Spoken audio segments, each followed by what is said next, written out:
नमस्कार, आप देख रहे हैं सी न्यूज भारत और मैं हूं आपके साथ प्रिया श्रीवास्तव। वक्त हो गया मध्य प्रदेश की बुलेटिन की ओर रुख करने का। मध्य प्रदेश की बुलेटिन में बात होगी मध्य प्रदेश की खास खबरों पर और बताएंगे कैसे बालाघाट में कलेक्टर एसपी ने जिला अस्पताल का किया रात्रिकालीन निरीक्षण।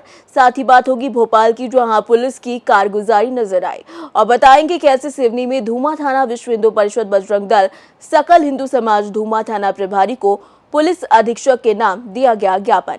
ऐसी तमाम खबरों पर डालेंगे नजर इस मध्य प्रदेश की बुलेटिन में। खबर बालाघाट से, जहां कलेक्टर मृणाल मीणा और एसपी नागेंद्र सिंह शुक्रवार देर रात जिला अस्पताल का रात्रिकालीन निरीक्षण करने पहुंचे, जहां उन्होंने सीसीटीवी कैमरों के संबंध में विस्तार से जानकारी दी। कलेक्टर मीणा ने सिविल सर्जन और आरएमओ को एक स्थान पर सभी परिसरों के सीसीटीवी कैमरे का कंट्रोल रूम बनाकर बड़े स्क्रीन के माध्यम से निगरानी करने, सभी कैमरों की रिकॉर्डिंग का डेटा साधारण की समुचित व्यवस्था और जिला अस्पताल के सभी भवनों पर चप्पे चप्पे पर क्षेत्र पर ऐसे कैमरे लगाए जाने के निर्देश दिए और सर्जिकल, ऑर्थोपेडिक, पोस्चर, पुनर्निवास केंद्र, शौचालय और महिला वार्ड का निरीक्षण किया। इस दौरान उन्होंने जिला अस्पताल प्रबंधक संबंधी जानकारियां हासिल की। निरीक्षण के समय सीएओ डीएस रमणदा, साथ ही साथ सिविल सर्जन डॉक्टर निलय जैन समेत कई लोग मौजूद रहे। एसपी साहब के साथ में निरीक्षण किया गया है और इसमें बेसिकली हालांकि सीसीटीवी कैमरा से तो इन्होंने पूरा कैंपस और परिसर कवर कर लिया है, लेकिन कुछ क्षेत्र भी ऐसा दिख रहा है हॉस्पिटल का जहाँ पे लाइट की अत्यंत आवश्यकता है। तो उसके लिए हॉस्पिटल स्टाफ को ये सजेस्ट किया है कि तत्काल यहाँ पे लाइट लगाई जाए। तो नगर पालिका से भी इसमें समन्वय हुआ है और मेरे ख्याल से 1-2 दिन में ये सारी लाइटें लग के यहाँ पे पूरा एरिया लाइटों से कवर हो जाएगा, ताकि कोई हमारा डार्क स्पॉट नहीं रहेगा। सीसीटीवी कैमरा का कंट्रोल रूम एक तरफ पूरा का पूरा शिफ्ट रहे, जहाँ पे ईजिली हम उसका फुटेज एक्सेस कर सकें, इसके भी निर्देश दिए हैं। और साथ में जिस डॉक्टर की ड्यूटी लगाई गई है उसको मॉनिटर करने के लिए तो उनका भी एक बैठक व्यवस्था प्रॉपर व्यवस्थित रूप से रहे, उसके लिए भी निर्देशित किया गया है। बालाघाट से सी न्यूज संवाददाता विशाल महानंद की रिपोर्ट। खबर भोपाल से, जहां पुलिस की कारगुजारी नजर आई। एक्सीडेंट केस में रिश्वत लेकर एक तरफा कार्यवाही में आरोप लगे। जी हां, भोपाल पुलिस पर एक बार फिर से रिश्वत लेने का आरोप लगा। एक एक्सीडेंट केस में पुलिस ने रिश्वत लेकर एक तरफा कार्यवाही की। पीड़ित महिला वकील से पुलिस कमिश्नर से शिकायत की, लेकिन अभी तक कोई कार्यवाही नहीं हुई है। पेशे से मैं वकील हूँ। 25 तारीख को मैं नेहरू नगर चौराहे से मैनिक चौराहा की ओर आ रही थी। मेरी चलती हुई बलेनो में आके एक रेलवे के कर्मचारी थे, उन्होंने अपनी एक्सयूवी से टक्कर मार दी। मैं लिफ्ट लेके थाने गई कमला नगर। मैं वहाँ से सब इंस्पेक्टर शैलेंद्र सिंह राजावत और 2 कांस्टेबल को लेके आई, उन्हीं के वाहन में बैठ के आई। वहाँ पे आके देखा कि वो अंकल बोले कि आप 20,000 रुपये ले लो, जिन्होंने टक्कर मारी थी हरजाना। सब इंस्पेक्टर राजावत बोले कि मुझे 20,000 दीजिए आप, मैं इनके ऊपर प्रकरण दर्ज कर दूंगा। दोनों को थाने ले गए, मेरे ऊपर प्रकरण दर्ज किया और वो बोले कि ड्रिंक एंड ड्राइव का भी इनके ऊपर बनाएंगे। मेरे से मशीन फूकवाई, जब मशीन में नहीं आया 4 बार तो उन्होंने खुद ने फूक के और उसमें मेरा प्रकरण बना दिया। उसका भी सीसीटीवी फुटेज मैंने आरटीआई के थ्रू मांगा है। मैंने कहा कि जांच में जो सर्विलियांस लगा है ट्रैफिक वालों का, वो सर्विलियांस को आप ले लीजिए जहाँ पे कैमरा लगा है, जहाँ एक्सीडेंट हुआ है। तो शैलेंद्र राजावत ने, मैंने कल लगाई आरटीआई शाम को 5:30 बजे, 7:30 बजे आके उन्होंने 8:30 बजे आके यहाँ पे सर्विलियांस पूरा डिलीट कर दिया है। सीपी सर के नाक के नीचे एक कार्यालय है, इसी कार्यालय में सीपी सर ने फ़ोन लगा के बोला टीआई को कि आप काउंटर केस करिए, ये कार देखने में ही लग रहा है और उसको जाँच में लीजिए सर्विलियांस को। तो उन्होंने, मैडम ने बोला कि मैं सीपी की बात नहीं सुनती, मैं नहीं करूंगी काउंटर केस। मेरे ऊपर 185 बनाया ड्रिंक एंड ड्राइव का। मैंने मेडिकल कराया अपना जेपी अस्पताल में, वो मेडिकल भी मेरे पास साक्ष्य के रूप में रखा हुआ है। माननीय मंत्री जी ने एक ने फ़ोन लगाया तो बोली ऐसे मंत्री को मैं हर दिन ट्रीट करती हूँ, मैं किसी की नहीं सुनती। झूठा केस हर दिन बना रही है पुलिस। शाहपुरा में देखिए सुसाइड कर लिया था उसने झूठे केस के चक्कर में।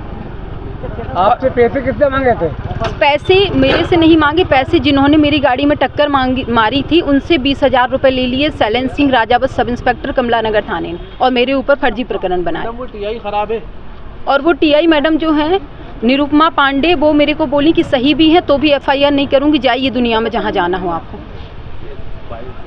और मेरे से बोली कि पुलिस से बदतमीजी करने वालों की घर भी तोड़ देता है शासन। और मैं आप कैमरे के लिए मैंने मांग की है, मुझे किसी टाइप का कैमरा नहीं दिया, ना थाने का कैमरा दिया और यहाँ का सर्विलियांस डिलीट कर दिया। 8:30 बजे की उनकी एंट्री है रजिस्टर में, शैलेंद्र सिंह राजावत ने आके यहाँ कैमरा डिलीट किया है और पुलिस विभाग कह रहा है कैमरा जंप कर गया उसी 5 मिनट का जब एक्सीडेंट किया। बाकी पूरा 3 घंटे का कैमरा सही चल रहा है, मैंने कल बैठ के देखा। तो वही कैमरा कैसे डिलीट हो सकता है बताइए आप। अब आप क्या करेंगी? मैं कोर्ट में जाऊँगी, पर्सनल परिवाद लगाऊंगी इन लोगों के ऊपर कि इन्होंने मेरे साथ जानबूझकर किया है, जानबूझकर 185 का बनाया ड्रिंक एंड ड्राइव का, जबरदस्ती एक लड़की के ऊपर और सभी को इन्होंने मीडिया ग्रुप में सप्लाई किया है वो चीज़ को कि मैंने ड्रिंक एंड ड्राइव की, जबकि ऐसा बिल्कुल मामला नहीं है। जेपी अस्पताल के डॉक्टरों ने साबित किया है, मैंने तुरंत अपना मेडिकल कराया था वहाँ। निरुपमा पांडे, सब इंस्पेक्टर सैलन सिंह राजावत, दोनों ने पैसे लेके ये सब किया है। आपका नाम क्या है? प्रियंका रघुवंशी। बताइए आप राज्य में गाड़ी नंबर है मेरा MP 04ZX7213। आप बताइए कि इस राज्य में महिलाओं के साथ ये हो रहा है। एक लड़की होते हुए मेरे साथ ज़बरदस्ती मेरे ऊपर पुलिस ने प्रकरण किया है और इतने बड़े CP के ऑफिस से CCTV कैमरा तक उड़ा दिया है। ये है इस राज्य की पुलिस। सीएम से आप? मैं CM सर के पास जाऊंगी और उनसे भी शिकायत करूंगी। मैं DGP सर से मिलूंगी, वो थे नहीं कल। मैं आज जाऊंगी, उनसे भी शिकायत करूंगी, उनको भी आवेदन दूंगी। CP सर को आवेदन दिया है मैंने, CP सर की, लेकिन कोई सुन ही नहीं रहा है उनके विभाग में। तो आप डायरेक्ट मिलिए उनसे? किन से? डीजी साहब से? DG सर से मिलने जाऊंगी मैं। DG सर से भी मिलूंगी, CM सर से भी मिलूंगी और बाकी सारे नेताओं से भी मिलूंगी कि देखिए इस तरह की है पुलिस। ठीक, थैंक यू। भोपाल से सी न्यूज संवाददाता मनीष वर्मा की रिपोर्ट। खबर इंदौर से, जो इंदौर के अरविंदो अस्पताल में मारपीट की घटना के बारे में सोशल मीडिया पर वायरल हुआ वीडियो काफी चर्चाओं में है। इस वीडियो में सुरक्षा गार्डों को 2 युवकों के साथ मारपीट करते हुए देखा जा सकता है। मौके पर मौजूद लोगों ने बीच बचाव किया और मारपीट को रोकने की कोशिश की। इस घटना के बाद अरविंदो अस्पताल में जमकर हंगामा हुआ। लोगों ने इस घटना की निंदा की। अस्पताल प्रशासन ने इस मामले में जांच के आदेश दिए और दोषियों के खिलाफ कार्यवाही की बात कही है। ये घटना एक गंभीर मुद्दा है और अस्पतालों में सुरक्षा की जरूरत पर प्रकाश डालती है। अस्पतालों में मरीजों और उनके परिजनों की सुरक्षा सुनिश्चित करना अस्पताल प्रशासन की जिम्मेदारी है। इंदौर से सी न्यूज संवाददाता अंकित खरे की रिपोर्ट। खबर खंडवा से, जो ओंकारेश्वर में सर्वांगीण विकास और पत्रकारों के हित को लेकर प्रेस क्लब ओंकारेश्वर का गठन हुआ। जी हां, वरिष्ठ पत्रकारों की मौजूदगी में उज्जवल पैलेस में महत्वपूर्ण बैठक हुई। सर्वसम्मति से अध्यक्ष अशोक शर्मा, उपाध्यक्ष दीपक गुप्ता, सचिव चंद्रशेखर चौहान, सह सचिव घनश्याम, महिला कोषाध्यक्ष के रूप में महिला शक्ति ममता ललित दुबे और अधिवक्ता के रूप में कानूनी सलाहकार धर्मेंद्र माहेश्वरी को सर्वसम्मति से नियुक्त किया गया। नवनिर्वाचित अध्यक्ष को सभी ने बधाई दी।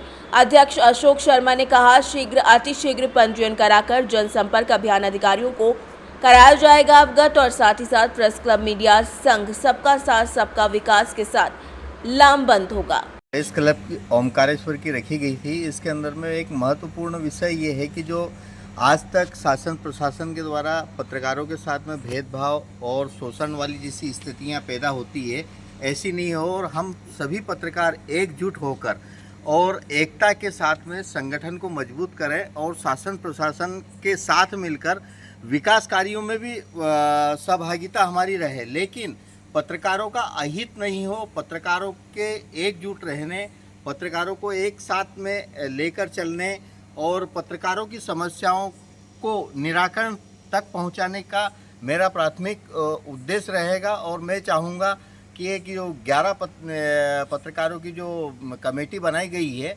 ये एक प्रबलता के साथ में पत्रकारों का एक समूह तैयार हुआ है और जो ओमकारेश्वर में एक इतिहास रचेगा। खंडवा से सी न्यूज संवाददाता ललित दुबे की रिपोर्ट।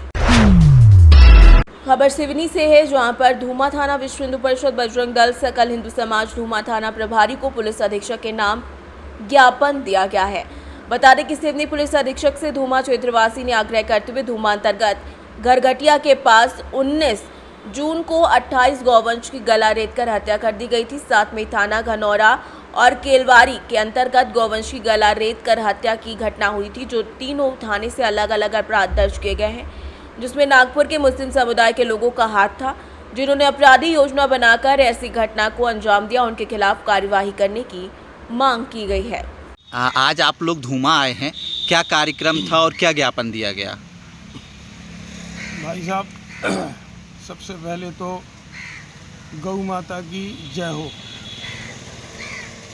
हमारे धर्म में गौ माता में 33 करोड़ देवी देवताओं का वास मानते हैं और इस नाते समूचा हिंदू समाज उसकी हृदय से आस्था रखते हुए पूजा करता है।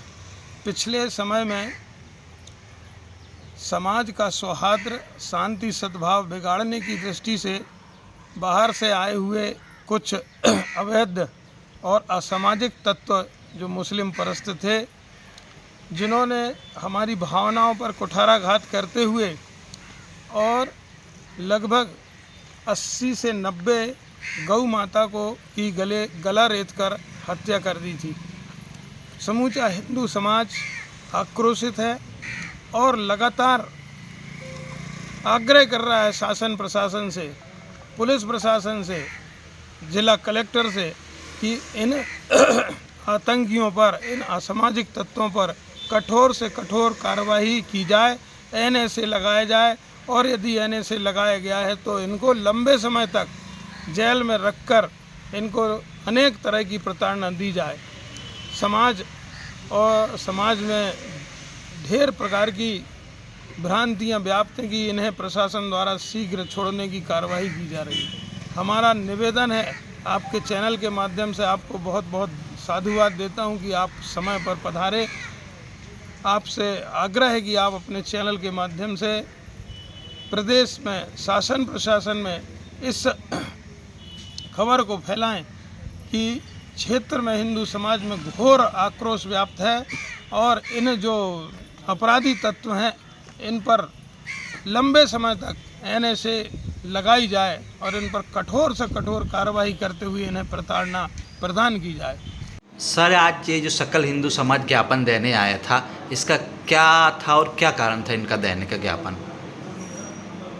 जो 19 जून को जो घटना घटी थी अपने थाना धूमा अंतर्गत ग्राम गरगटिया में, जो 28 लाख गौवंश की जो सामूहिक हत्या हुई थी और उसी समय अन्य थाना क्षेत्र धनौरा थाना केवलानी क्षेत्र में जो घटना उसमें प्रभावी कार्रवाई को लेकर इन्होंने ज्ञापन दिया है, जिसमें से सकल हिंदू समाज अपना थाना धूमा के ग्रामवासी तथा विश्व हिंदू परिषद बजरंग दल के द्वारा अलग अलग इन्होंने ज्ञापन दिया है कि इसमें जो गिरफ्तार आरोपी हैं जो कि रासुका में गए हुए हैं, उसमें रासुका की अवधि बढ़ाए जाने के लिए इन्होंने आग्रह किया है और आक्रोश भी है, क्योंकि गौवंश की जो उक्त घटना के बावजूद भी अभी भी इस तरह की घटनाएं घट रही है, अवैध गौवंश परिवहन हो रहा है। तो सिवनी जैसे संवेदनशील क्षेत्र में ये चाह रहे हैं कि पूर्णतः अवैध गौवंश और जो अवैध गौवंश परिवहन तथा गौ हत्या पूर्णतः प्रतिबंध लगाना है, इसलिए इस पर प्रभावी कार्रवाई के लिए इन्होंने ज्ञापन दिया है। सिवनी से सी न्यूज़ संवाददाता ईश्वर दीक्षित की रिपोर्ट। फिलहाल इस बुलेटिन में इतना ही। देश दुनिया की बाकी खबरों के साथ जुड़े रहने के लिए आप देखते रहिए सी न्यूज़ भारत।